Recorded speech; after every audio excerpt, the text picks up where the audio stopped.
नमस्कार। आज की हमारी इस ऐतिहासिक चर्चा में हम एक बहुत ही दिलचस्प सफर पर निकलने वाले हैं। अक्सर किताबों में कह दिया जाता है कि मौर्य साम्राज्य खत्म हुआ तो बस सब कुछ रुक गया और एक डार्क एज यानी अंधकार युग आ गया। लेकिन इतिहास की इस परत के नीचे जो हकीकत छिपी है वो एकदम अलग और बहुत ही रोमांचक है। चलिए इसे समझते हैं। तो सबसे पहले इसी बहुत बड़े मिथक को तोड़ते हैं। क्या ये सच में कोई अंधकार युग था? बिल्कुल नहीं। असल में बड़े साम्राज्य के पटने के बाद भी ये जमीनी स्तर पर एक जबरदस्त आर्थिक विकास, शानदार कृषि विस्तार और व्यापारिक उछाल का दौर था। इसने आम जनजीवन को पूरी तरह से बदल कर रख दिया था। आज की इस चर्चा में हम 4 मुख्य पड़ावों से गुजरेंगे: मौर्योत्तर काल का नया सवेरा, समृद्ध गांव, उभरते नगर और अंत में रोम से रेशम मार्ग तक का शानदार व्यापार। चलिए आगे बढ़ते हैं। तो शुरुआत करते हैं भाग 1 से, मौर्योत्तर काल एक नया सवेरा। जब एक बहुत बड़ा साम्राज्य गिरता है तो सत्ता बंट जाती है। मौर्योत्तर काल में भी यही हुआ। मंच से शक्तिशाली सम्राट जरूर उतर गए, लेकिन क्षेत्रीय शक्तियां तेजी से उभर आईं। देखिए, उत्तर में शुंग और कण्व आए तो दक्षिण में चोल, चेर और पांड्य शासकों ने कमान संभाली। बीच में सातवाहन और उत्तर पश्चिम में कुषाण और इंडो ग्रीक आ गए। मतलब कोई राजनीतिक शून्यता नहीं थी, बल्कि पूरे उपमहाद्वीप में एक नई ऊर्जा और क्षेत्रीय विविधताओं का संचार हो रहा था। अब आते हैं भाग 2 पर, समृद्ध गांव और कृषि विकास। राजनीति से हटकर अगर हम जमीनी हकीकत पर आएं तो गांव बहुत तेजी से तरक्की कर रहे थे। और ये हुआ कैसे? टेक्नोलॉजी की वजह से। जी हाँ, उस दौर की टेक्नोलॉजी यानी लोहा। लोहे की कुल्हाड़ियों से घने जंगल साफ किए गए और नई जमीनें निकाली गईं। फिर लोहे के हलों से खेतों की गहरी जुताई संभव हुई। और सबसे बड़ा गेम चेंजर था सिंचाई का नया सिस्टम: नहरें, कुएं, तालाब। इन तीनों ने मिलकर खेती में ऐसा बूम ला दिया कि अनाज का सरप्लस होने लगा। और जब खेती से मुनाफा आने लगा तो ग्रामीण समाज भी व्यवस्थित होने लगा। उत्तर और दक्षिण भारत दोनों जगह एक साफ ढांचा बन गया था। दक्षिण में बड़े जमींदारों को वेल्लालर कहा जाता था, तो उत्तर में ताकतवर मुखिया ग्राम भोजक कहलाते थे। बीच में आम किसान थे, दक्षिण में उज्वर और उत्तर में गृहपति।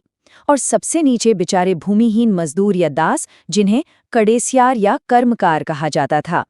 इन सब में ना एक पद बहुत ही पावरफुल था: उत्तर भारत का ग्राम भोजक। ये मुखिया इतना ताकतवर था कि ये पद पीढ़ी दर पीढ़ी चलने लगा। राजा को टैक्स वसूलना हो तो ग्राम भोजक, गांव में पुलिस का काम हो या कोई झगड़ा सुलझाकर सजा सुनानी हो तो भी ग्राम भोजक। सोचिए सत्ता कैसे सीधे इन रसूखदार स्थानीय जमींदारों के हाथों में आ गई थी। चलिए अब रुक करते हैं भाग 3 का, उभरते नगर और व्यापारिक श्रेणियां। अतिरिक्त अनाज सीधा कहाँ जाता है? बाजारों में। संगम साहित्य की ये लाइन सुनिए: सफेद धान से भरी गाड़ियां नमक के लिए बदली जाती हैं। व्यापारी चले जाते हैं और शहर में सन्नाटा छा जाता है। ये सिर्फ एक प्राचीन कविता नहीं है, ये उस वक्त के व्यापार का एकदम जीता जागता दृश्य है। तटीय व्यापारी नमक लाते थे और बदले में धान ले जाते थे। और धान के बदले नमक का ये जो लेन देन है, यही तो बार्टर सिस्टम यानी वस्तु विनिमय है। बिना किसी पैसे या सिक्के के सीधा जरूरत के सामान का लेन देन। ये सिस्टम उस समय की स्थानीय अर्थव्यवस्था की बिल्कुल रीढ़ की हड्डी हुआ करता था। लेकिन जैसे जैसे बाजार बड़े हुए, दूर दूर से लोग आने लगे, तो सिर्फ सामान की अदला बदली से काम नहीं चला। तब एंट्री होती है सिक्कों की। चाहे वो प्राचीन आहत सिक्के यानी पंचमार्क कॉइन्स हों, या फिर वो इंडो ग्रीक सिक्के जिन पर पहली बार राजाओं की तस्वीरें छपी थीं। कुषाण और सातवाहनों के सिक्के साफ बताते हैं कि इकोनॉमी अब कैश यानी मुद्रा की तरफ बहुत तेजी से बढ़ रही थी। और ये सिक्के सबसे ज्यादा कहाँ खनकते थे? मथुरा जैसे नए उभरते नगरों में। मथुरा कोई आम शहर नहीं था, ये उस दौर का एक जबरदस्त बूम टाउन था जो 2500 सालों तक गुलजार रहा। ये उत्तर से दक्षिण जाने वाले मुख्य व्यापारिक रास्तों के बिल्कुल चौराहे पर था। अपनी इसी लोकेशन की वजह से कुषाणों ने इसे अपनी दूसरी राजधानी बनाया। व्यापार, धर्म और गांधार कला शैली का ये एक बहुत बड़ा हब बन चुका था। अब व्यापार बढ़ा तो उसे संभालने के लिए सिस्टम भी चाहिए। तो व्यापारियों और कारीगरों ने अपने संगठन बना लिए, जिन्हें श्रेणी कहा जाता था। और मजे की बात यह है कि ये श्रेणियां बिल्कुल आज के मॉडर्न बैंकों या कॉरपोरेट कमिटियों की तरह काम करती थीं।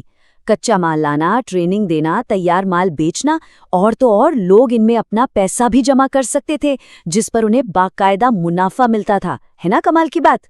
लेकिन हर जगह सब कुछ इतना आसान नहीं था।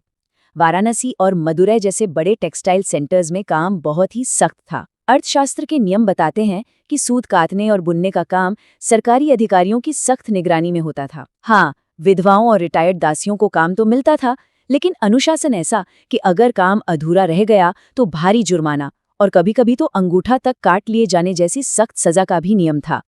अब आते हैं हमारे आखिरी पड़ाव, भाग 4 पर, रोम से रेशम मार्ग तक। तो भारत का ये शानदार कपड़ा और मसाले सिर्फ यहीं तक सीमित नहीं रहे, बात इंटरनेशनल लेवल तक पहुंच गई थी। बेरी गाजा, जिसे आज हम भरूच कहते हैं, उस वक्त का सबसे बिजी पोर्ट था। हम बाहर क्या भेज रहे थे?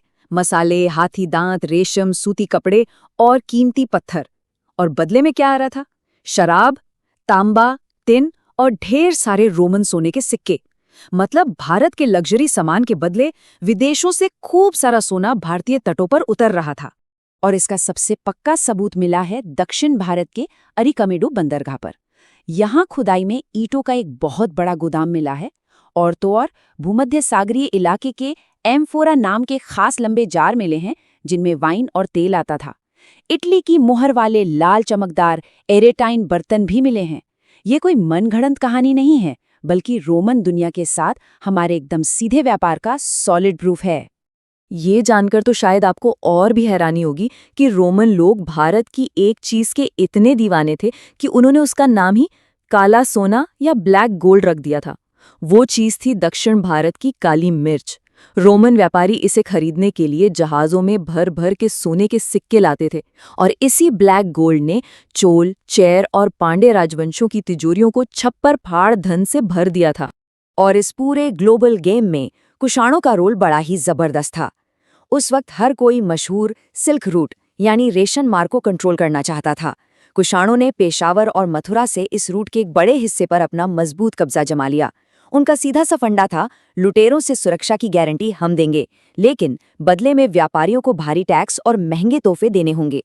सरल शब्दों में कहें तो वे प्राचीन दुनिया के सबसे बड़े और सबसे अमीर टोल कीपर बन गए थे।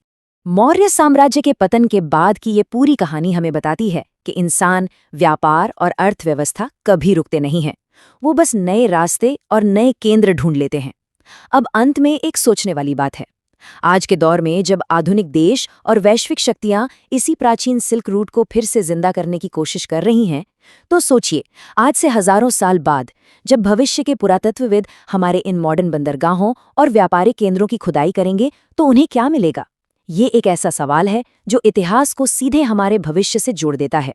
आज की इस ऐतिहासिक चर्चा में बस इतना ही। इस सफर में शामिल होने के लिए बहुत बहुत धन्यवाद।